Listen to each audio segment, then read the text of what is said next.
Ladies and gentlemen, boys and girls, welcome back to the channel. Today we are going to do our That One Dude video for this week, NFL Week 3 of the 2019 season. I appreciate you being here. Thank you for tuning in. If this is your first time watching my content, my name is Sal Vetri. I do cover daily fantasy sports, and I guess fantasy sports for that matter, in the NFL, NBA, WNBA, yes, the WNBA, and the MLB streets, a little bit of golf, but we're here, full swing of the NFL season, right? We're here Week 3, and this segment is called That One Dude.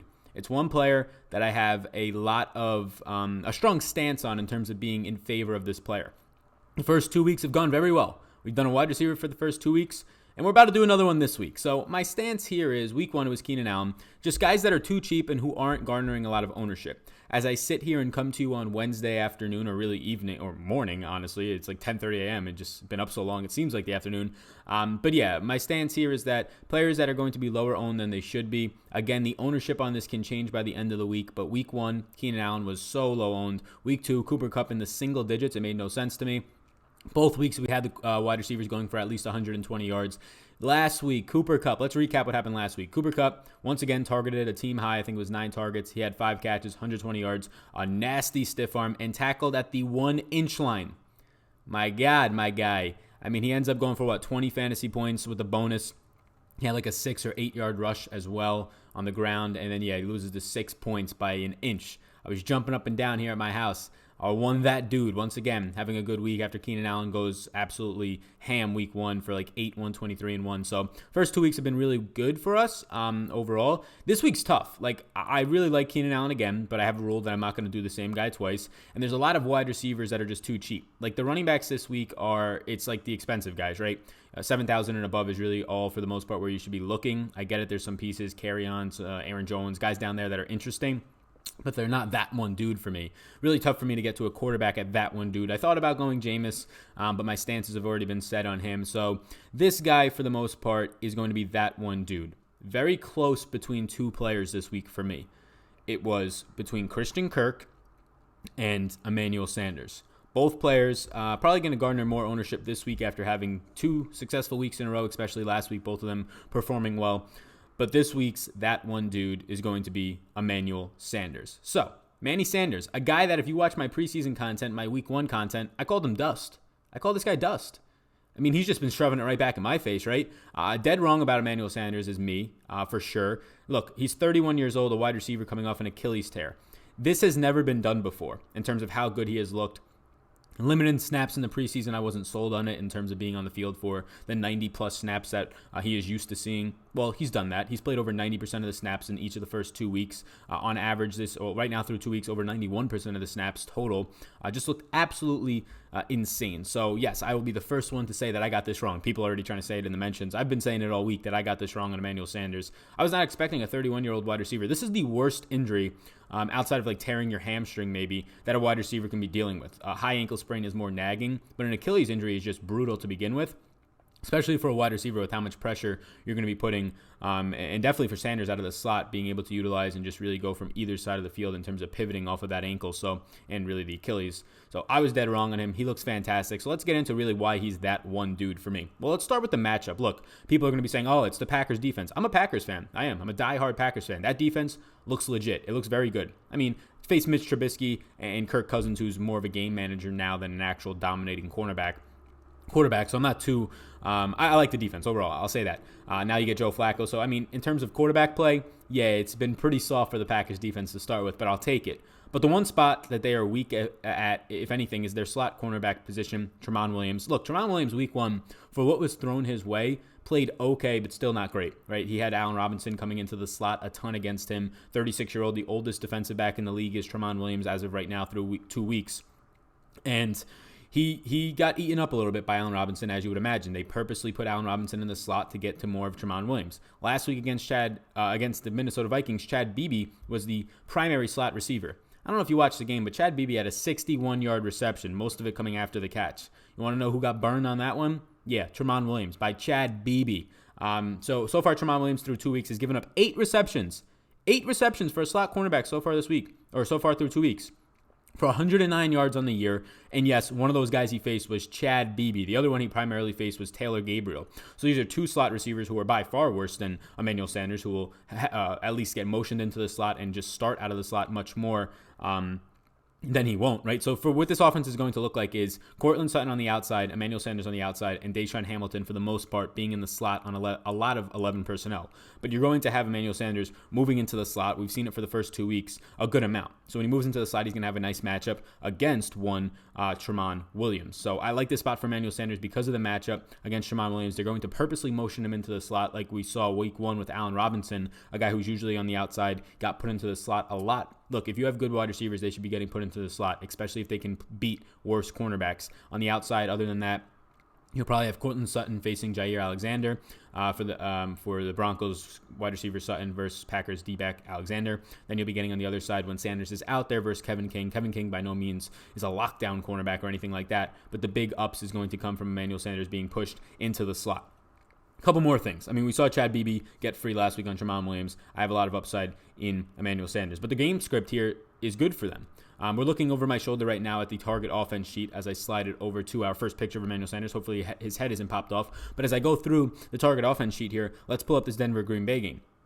Denver is 8-point underdogs. They only have a 17.25 total. That's not great, right? That is not something I've been targeting the first 2 weeks. I targeted a 25 total week 1 for the Chargers. I targeted week 2 with the Rams, like a 25 total for Cooper Kupp, right? Lots of upside there in terms of your guys are supposed to be scoring. But at this price point, 4,800, cheaper than Keenan Allen was week 1, cheaper than Cooper Kupp was last week, it's hard to ignore the fact that you're probably going to see close to double-digit targets for Emmanuel Sanders. He's averaged 10 a week, 13 last week, 11 catches, 80% catch rate on the season. And yes, the game flow says Joe Flacco should be throwing 40-plus times in this game. If Joe Flacco is going to throw 40-plus times in this game, he threw 14 times to running backs last week, just Phillip Lindsay and Royce Freeman combined, 7 targets each. He then threw 13 times to Emmanuel Sanders, part of which were from the slot. I have a lot of faith in Emmanuel Sanders this week against the Green Bay Packers. 90+% of the snaps the first 2 weeks, 36.5% of the team's overall air yards. That's very, very good. Air yards is just from the line of scrimmage, measuring the yards on each of your targets from where the ball pretty much lands the receiver's route, whether it touches his hands, the defender's hands, once it hits the ground, whatever it is, those are air yards. And he is 36.5%. So more than a third of the team's air yards are going to Emmanuel Sanders right now. In terms of the red zone targets, this is what's crazy. Through 2 weeks right now, Emmanuel Sanders has 7 red zone targets through 2 weeks. No other wide receiver has 7. No other wide receiver even has 6. There's a couple wide receivers tied for 5 targets, which one of them is named Antonio Brown, who's only played 33% of the snaps through 2 games. 33% of snaps week 2, nothing week 1, and he still has 5 targets in the red zone on 8 overall targets. That's crazy. But Emmanuel Sanders right now, by far, 2 targets more than any other wide receiver, is leading red zone target share. For his team, his red zone target share is 38.9%. So pretty much right now, every time that this team gets to the red zone, 2 out of 5 passes are going Emmanuel Sanders' way through 2 weeks. It's pretty clear that right now Emmanuel Sanders is Joe Flacco's favorite target. Courtland Sutton's still getting targets out there. Week 1, Courtland Sutton had more yardage. Sanders still found the end zone. Sanders still had over 80 yards. So far, over 90 yards per game for Emmanuel Sanders. I just really like this spot. And the biggest thing that I want to stress is the price point, right? We're talking about a guy who's $4,800, who I really don't know if there's much more upside below him at these price points. There's a couple of other guys that I wanted to make that one dude, especially at the wide receiver position. John Brown's one of those names that stands out for me.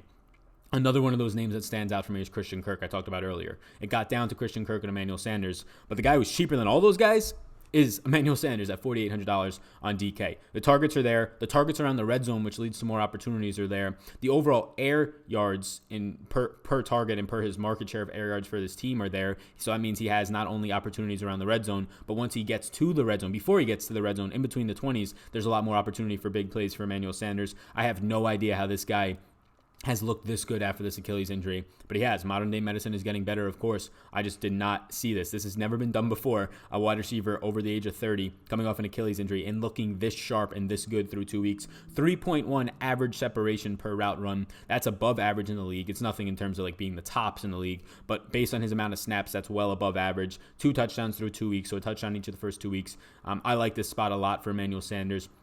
You factor in the matchup. Overall, Green Bay's defense looks good. Overall, the total is the only thing that concerns me. And right now, the first 2 weeks, I was dead set on those two guys. This week, there's a lot more for me in terms of that one dude. A couple of places where I had a struggle with getting to. And ultimately, I landed on Sanders. The matchup in terms of his overall team total, by far not great at all. But based on the target share, based on the opportunity he's seeing, and based on the fact that I do believe this offense is going to motion Emmanuel Sanders into the slot to get a part of Tramon Williams, who got toasted by Chad Beebe last week. Yes, Emmanuel Sanders for week 3 of the NFL season is that one dude for me. Week 1, Keenan Allen went for 8 catches, 123 yards, and a touchdown on double-digit targets. Week 2, we had Cooper Kupp go for 5 catches, 120 yards, and tackled on the 1-yard line on a breakaway, right? Almost had a touchdown there as well. In week 3, let's see if we can keep it rolling. The goal here at $4,800 is for Emmanuel Sanders to get past 15 fantasy points. And if he eclipses that and goes into the 20s, it's even better. So for week 3, that one dude is Emmanuel Sanders. Keep in mind, I really don't want to be taking chalky players, so I'm hoping his ownership doesn't come up for the sake of what we're trying to do here. I could have easily picked Emmanuel Sanders again.